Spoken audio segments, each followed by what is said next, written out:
আসসালামু আলাইকুম সবাইকে। আজকে আমরা আলোচনা করব আমাদের জীববিজ্ঞান প্রথম পত্রের ৩য় অধ্যায় কোষ রসায়নের গুরুত্বপূর্ণ কিছু বিষয় নিয়ে। শুরুতেই হচ্ছে আমাদের রিডিউসিং সুগার।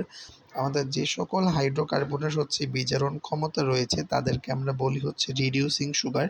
যেমন হচ্ছে আমাদের গ্লুকোজ, ফ্রুক্টোজ ইত্যাদি। এরপর রয়েছে আমাদের নন রিডিউসিং সুগার।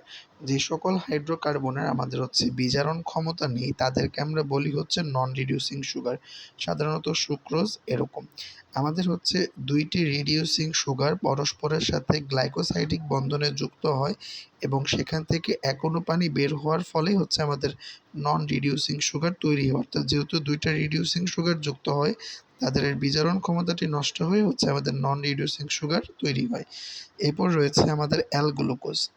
যে গ্লুকোজের ৫ নং কার্বনের বাম পাশে আমাদের OH মূলক যুক্ত থাকে তাকে আমরা বলি অ্যাল-গ্লুকোজ এবং আমাদের ডি-গ্লুকোজ যেই গ্লুকোজের আমাদের ৫ নং কার্বনের ডান পাশে OH মূলক যুক্ত থাকে। মনে রাখতে হবে আমাদের অ্যাল মানে লেফট এবং আমাদের বাম পাশে OH মূলক থাকে এবং ডিতে আমাদের ডান পাশে আমাদের ৫ নং কার্বনে OH মূলক থাকতে ডি ডান আর এল মানে লেফট, লেফট মানে বাম। আমরা এই শর্টকাটটা দিয়ে মনে রাখতে পারি।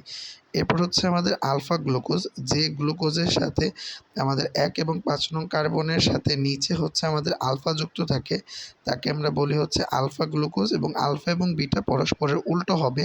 যেমন যেই গ্লুকোজের ১ নং এবং ৫ নং কার্বনের সাথে ওপরে, এখানে ছিল নিচে, এখানে ওপরে আমাদের বিটা যুক্ত থাকে তাকে আমরা বলি বিটা গ্লুকোজ।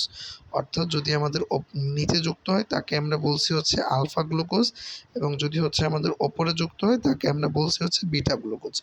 এই ছিল আজকের ভিডিওর আলোচনায়। ইনশাআল্লাহ আপনাদের সাথে দেখা হবে পরবর্তী ভিডিওতে।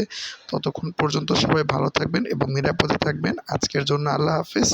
আসসালামু আলাইকুম।